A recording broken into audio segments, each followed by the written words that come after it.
이스라엘 백성들은 하나님께서 직접 자기들에게 말하는 것이 너무나 죽을 지경에 이를 만큼 힘들었습니다. 그래서 모세에게 부탁을 합니다. 대신 하나님께 말씀을 받아가지고 우리에게 전해 주십시오. 그래도 우리가 지키겠습니다. 말을 합니다. 그래서 모세가 산 기슭에 남아있는 이스라엘 백성들을 뒤로 하고 하나님 앞으로 나아갑니다. 나아가서 십계명과 아울러서 그 십계명을 잘 지킬 수 있는 구체적인 시행세칙을 이제 받아가지고 오지요. 모세가 하나님으로부터 가르침을 받아가지고 말로 전하고 글로 적어서 전하고 제사를 드리면서 전합니다. 그리고는 모세가 아론은 모세의 형이거든요. 그리고 나답과 아비후는 아론의 아들들입니다. 그래서 모세로 친다면 조카들이에요. 70장로들은 애굽에서부터 여기까지 시내 광야까지 탈출해서 나오기까지 모세와 이스라엘 백성들 사이에서 아주 중간 역할을 충실하게 이행했던 아주 최고 지도자들입니다. 이들에게 말을 합니다. 요청을 합니다. 하나님께서 당신들을 데려오라고 하십니다. 그 모세를 따라서 형 아론과 조카 나답과 아비후와 이스라엘의 지도자들 장로 70명이 시내산을 향하여 올라가는 겁니다. 시내산은 2300m 해발, 아주 거칠은 산입니다. 이 산을 지금 이 리더들이 모세와 함께 헐떡거리면서 앞서거니 뒤서거니 하면서 올라가는 겁니다. 산을 오르는 지도자들, 하나님의 부르심을 받아서 나아가는 그 지도자들, 이 지도자들의 마음은 편치가 않았습니다. 왜 그런지 아십니까? 그동안 자기들이 지은 죄가 있고요. 그리고 하나님께서 이스라엘 백성들에게 하신 말씀을 들어보면 하나님은 너무 두려운 말씀을 하셨습니다. 많이 하셨어요. 그래서 아주 부담스럽게 이들이 시내산을 올라가서 어느 지점인지는 모릅니다. 정확하게. 그런데 드디어 그들을 부르신 하나님을 만납니다. 만나 뵙습니다. 그 장면을 한번 보겠습니다. 10절입니다. 같이 한번 읽겠습니다. 이스라엘의 하나님을 보니 그의 발 아래에는 청옥을 편듯하고 하늘같이 청명하더라.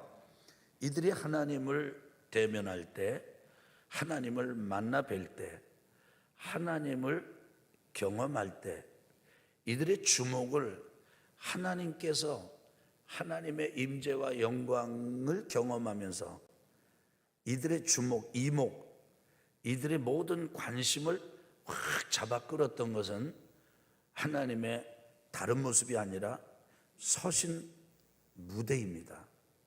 서신 자리예요. 지금 이들이 올라간 곳은 분명히 시내산입니다. 그리고 그 시내산에서 하나님을 만납니다. 그러면 그 하나님의 서신 자리가 어떤 배경이 되겠습니까?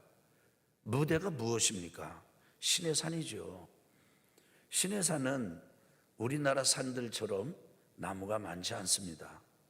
바위가 많습니다. 나무가 정말 흔치 않습니다. 민둥산도 그런 민둥산이 없습니다. 그런데 바위로 가득 찬 민둥산입니다. 그 바위 사이 계곡에 마치 모래 같은 그런 흙이 바짝 말라 있을 뿐입니다.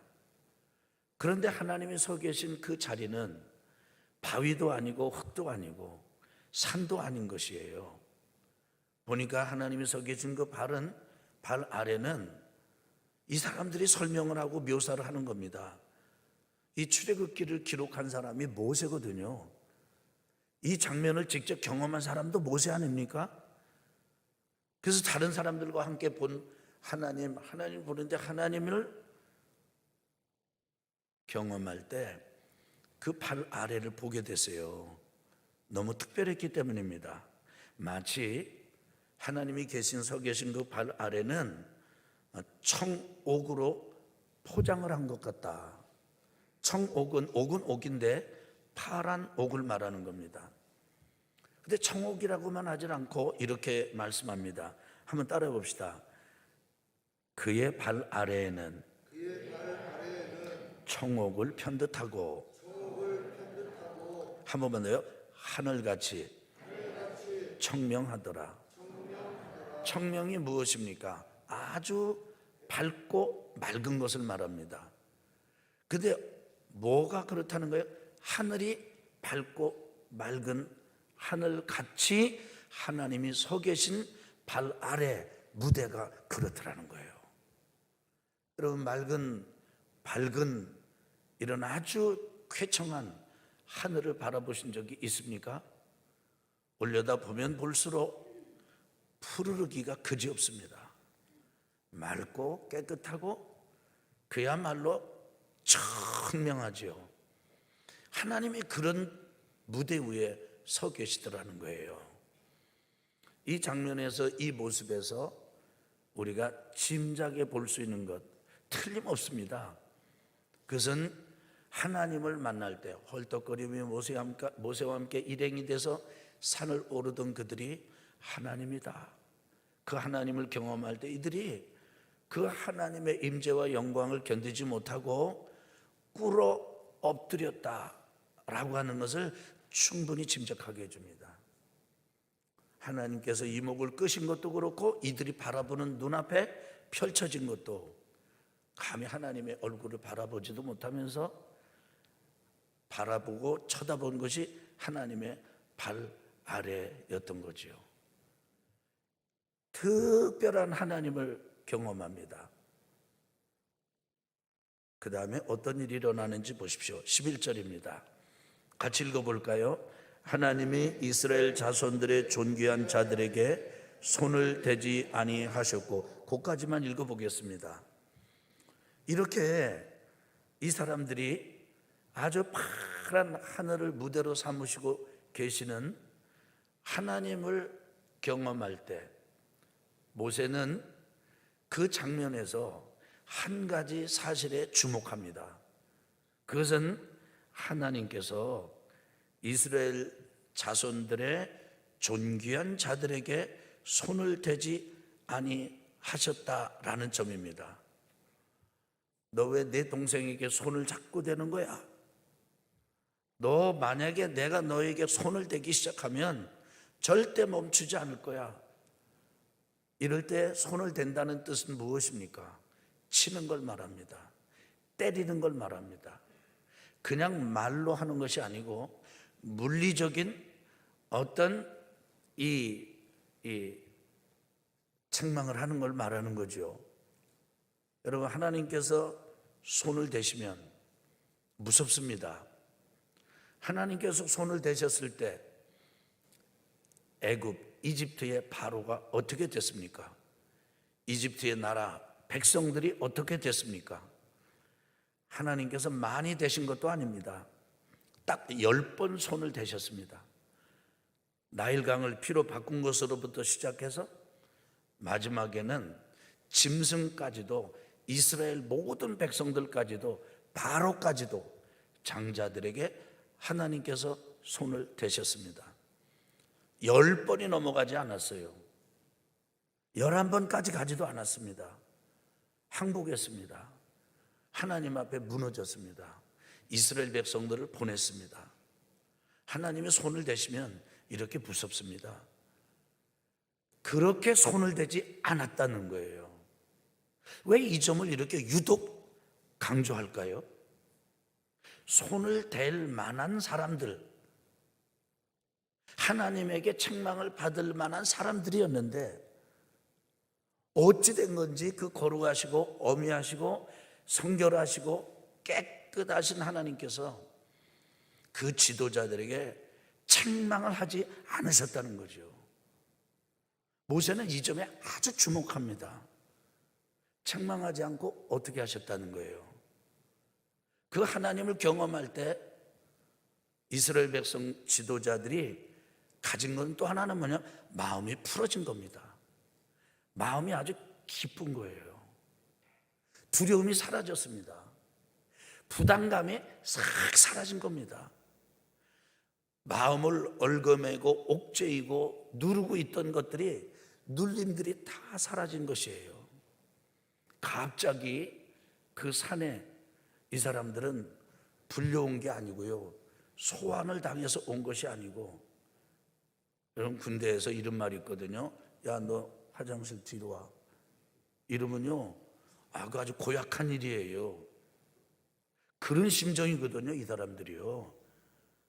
그런데 하나님께서 그들을 향해서 자애로움과 사랑과 따스함과 이거를 쫙 주신 거죠. 이 사람들이요, 와, 거기서 음식 보따리를 풉니다. 그리고 마실 것도 풉니다. 그 하나님 앞에서 하나님과 함께 먹고 마십니다. 그 다음 읽어보실까요?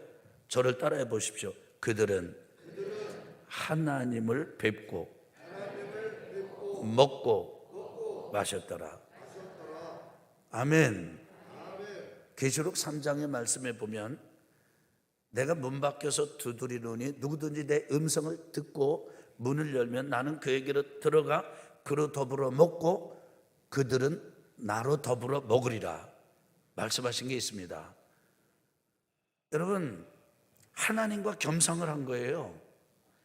하나님과 식사를 나눈 겁니다. 그런데 이 식사는 독특해요.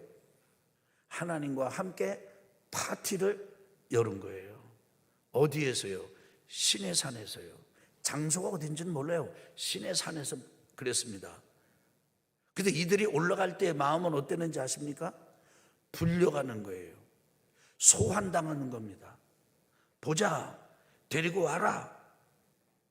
원래 그 길은, 그 신의 산은 하나님께서 경계를 쳐놓고 오르지 말라고, 오르면 죽는다고 이렇게 했던 곳이에요. 그런데 거기를 지금 모세의 말을 듣고 하나님을 향해서 신의 산을 올라가는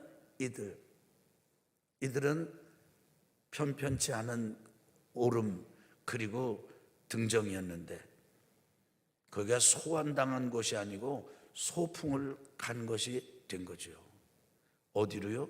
신의 산으로요. 신의 산에서 하나님과 함께 소풍을 누리는 이 지도자들, 그리고 파티를 하는 이 지도자들, 그 지도자들의 모습을 오늘 말씀이 보여줍니다. 이것이 오늘 말씀의 장면이고 현장입니다. 여기에 보면 이스라엘 백성들이 바뀐 걸 알 수가 있어요. 뭐가 바뀌었습니까? 하나님을 향한 생각이 바뀌었습니다. 하나님을 향한 인식이 바뀌었습니다. 하나님을 경험하고 체험하는 게 바뀌었습니다. 여러분과 저는 더 이상 하나님이 있느냐 없느냐, 계시느냐 안 계시느냐 이거 가지고 고민하는 사람들이 되면 곤란합니다. 그것은 밖에 있는 사람이고요, 안 믿는 사람들 얘기고, 적어도 이 자리에 오신 여러분은 하나님께 관심이 있어서 나왔고 하나님을 믿어보려고 나왔지, 하나님을 의심하려고 나온 사람들은 아니지 않습니까? 근데 하나님을 믿는다는 게 뭡니까? 하나님을 믿는다는 게 뭐예요? 하나님을 믿는다는 것은 하나님을 경험하고 체험하고 그 경험과 체험을 통해서 하나님을 알아가는 것이에요. 여러분, 하나님을 알아가십니까? 여러분이 생각하는 하나님은 어떤 분이십니까? 여기 모세와 함께 했던 지도자들은 하나님을 첫 번째로는 아주 무서운 분으로 알았습니다. 그렇지요, 무섭지요. 왜 무섭습니까? 아까 말씀드린 것처럼 하나님 앞에 이들은 완벽하지 않았어요. 애굽에서 노예살이 할 때 하나님의 모세를 통해서 그들을 불렀습니다. 그리고 홍해로 인도하셨습니다. 그 홍해 앞에 섰을 때 이스라엘 백성들은 모세를 향해서 불평했습니다. 홍해를 건너서 수르 광야를 지나 신광야를 거쳐서 신의 광야까지 이르렀습니다. 불과 지금 첫째 달 14일에 애굽을 나왔으니까 시내산에 도착한 게 셋째 달 첫날이거든요. 그러면 셋째 달 첫날이니까 이게 칠 것도 없어요. 만으로 한 달이 되는 건 둘째 달입니다. 첫 달은 14일에 나왔어요. 그러면 딱 한 달 반 걸린 겁니다. 여기 지금 시내산 이 신의 광야에 이르기까지 한 달 반 동안 이들이 경험했던 광야가 있습니다. 에담, 수루, 신, 그리고 신의 광야입니다. 그동안 그 광야를 거치면서 이 사람들이 경험한 게 있어요. 홍해가 막혔기도 했고, 물이 마르기도 했고, 물이 떨어지기도 했고, 양식이 떨어지기도 했고, 그리고 고기 맛을 잃어버릴 정도로 고기가 떨어지기도 했습니다. 어김없습니다. 이렇게 되면요, 이들은 마치 연습하고 학습하고 훈련받은 사람들처럼 모세를 향해서 원망했습니다. 불평했어요. 자기들이 지내온 과거를 생각해 보면 그 짧은 한 달 반만 하더라도 이들은요, 탈출, 해방, 노예에서 벗어나서 어엿한 나라의 시민, 백성이 되기에도 그야말로 흡족한 사람들하고는 거리가 멀어요. 이들이 시내산 기슭에 섰다가 모세를 통해서 하나님의 초청을 받고 그 산을 올라간 겁니다. 하나님이 무섭지요. 여러분, 하나님은 무서운 분이세요. 정말 무섭습니다. 우리가 우리의 지나온 삶의 행위를 돌아보면 돌아볼수록 하나님 진짜 부담스러워요.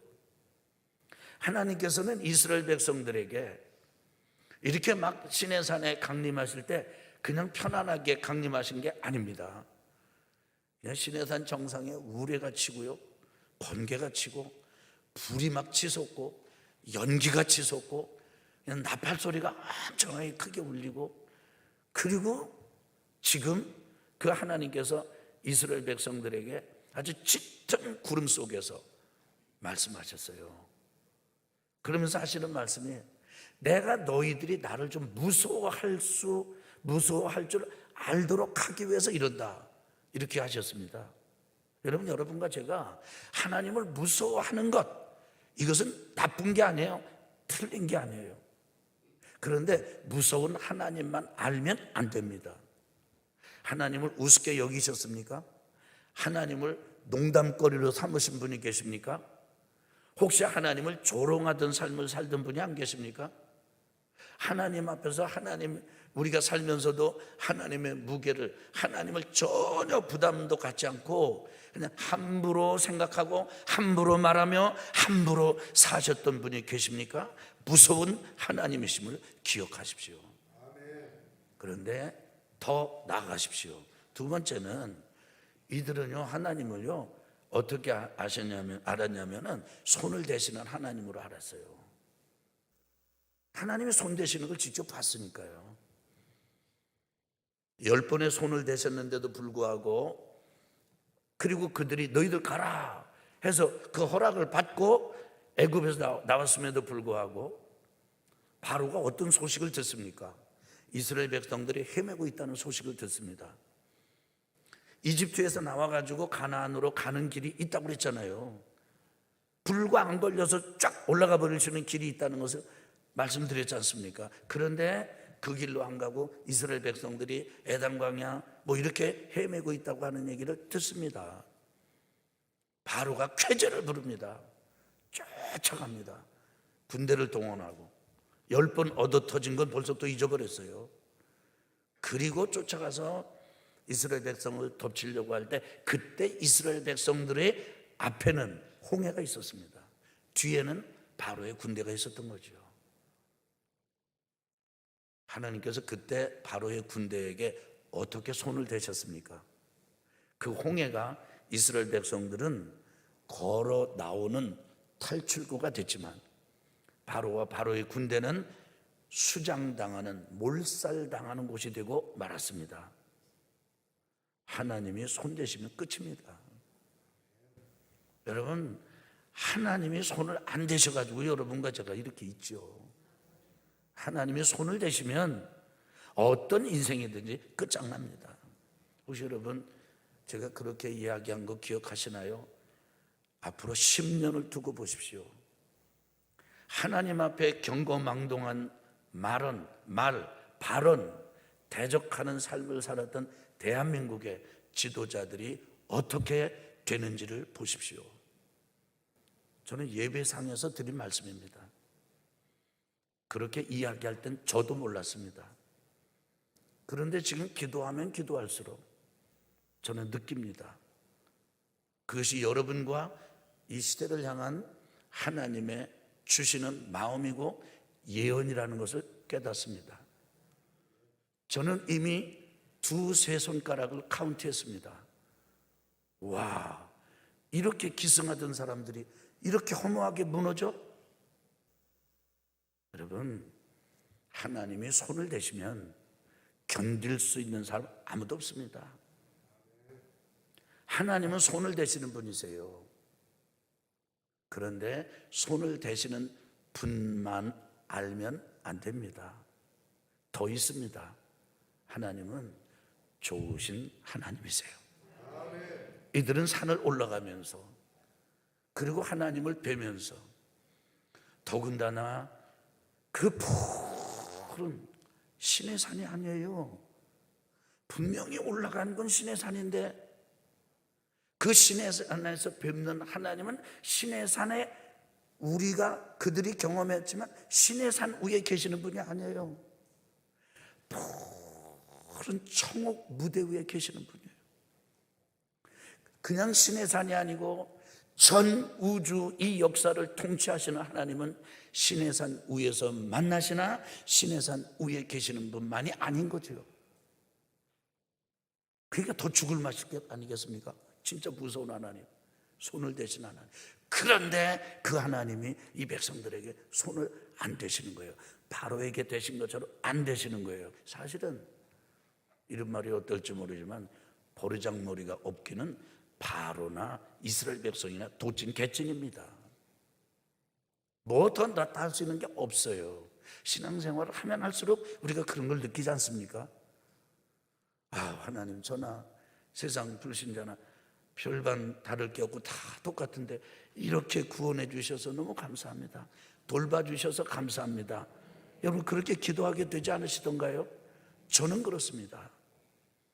하나님께서 그들을 불러올리셨다, 야, 너 좀 보자, 이렇게 하셨다 라고 생각하고 두려워 부담 만땅으로 올라온 그들에게 하나님은 마음을 풀어주시고 눈을 열어주시고, 그리고는 기꺼이 그들과 함께 음식을 나누는 소풍 자리, 파티를 여십니다. 저는 이 말씀을 생각할 때 요한계시록 3장 20절, 아까 소개해드렸던 그 말씀이 번뜩 떠올랐습니다. 내가 그에게로 들어가서 그로 더불어 먹고 그는 나로 더불어 먹으리라. 좋으신 하나님이신 거죠. 무서우신 하나님, 아멘입니다. 손을 대시는 하나님, 아멘입니다. 그런데 단 하나, 자기 백성들에게는 좋으신 하나님이십니다. 손을 대지 않으셨다라는 표현 앞머리에 이랬습니다. 하나님이 이스라엘 사람들의 존귀한 지도자들에게는 그들을 존귀하게 보셨어요. 모세를 그렇게 보시고, 아론을 그렇게 보시고, 나답을 그렇게 보시고, 아비후를 그렇게 보시고, 70 장로들을 그렇게 보셨습니다. 그런데 우리는 곧 이어 슬픈 장면을 보게 될 것입니다. 모세가 하나님의 부르심을 따라 한 번 더 나갑니다. 40일을 하나님과 머뭅니다. 그동안에 아론과 훌이 이스라엘 백성들을 맡았지요. 그 40일을 견디지 못하고 이들은 우상 숭배자들로 전락하고 맙니다. 이들이 누린 좋으신 하나님의 은혜는 불과 40일이 못 갔지요. 그런데 아십니까 여러분? 그게 우리입니다. 그 좋으신 하나님의 은혜를 그렇게 경험하면서도 우리는요 40일을 못 가요. 하나님은 그런 여러분과 저를 이스라엘 백성들을 가나안 땅으로 인도하셨듯이 지금도 하나님 나라로 인도하고 계십니다. 그러니까 여러분과 제가 결단해야 될 게 있습니다. 한번 따라합시다. 무슨 일이 있어도, 좀 세게 해봐요. 무슨 일이 있어도, 어떤 일이 있어도, 아무리 어려운 일이 있어도 하루하루 즐겁게 살자. 오늘 승리했으면 오늘 승리한 것이죠. 내일 어찌 될 건가 염려할 게 없어요. 과거에 얼만큼 내가 또 무너졌었는가 카운트할 것 없어요. 무슨 일이 있어도 오늘 하루하루, 이번 한 주간 하루하루 즐겁게 사는 좋으신 하나님과 동행하는 여러분 모두 되시기를 예수님의 이름으로 축원합니다.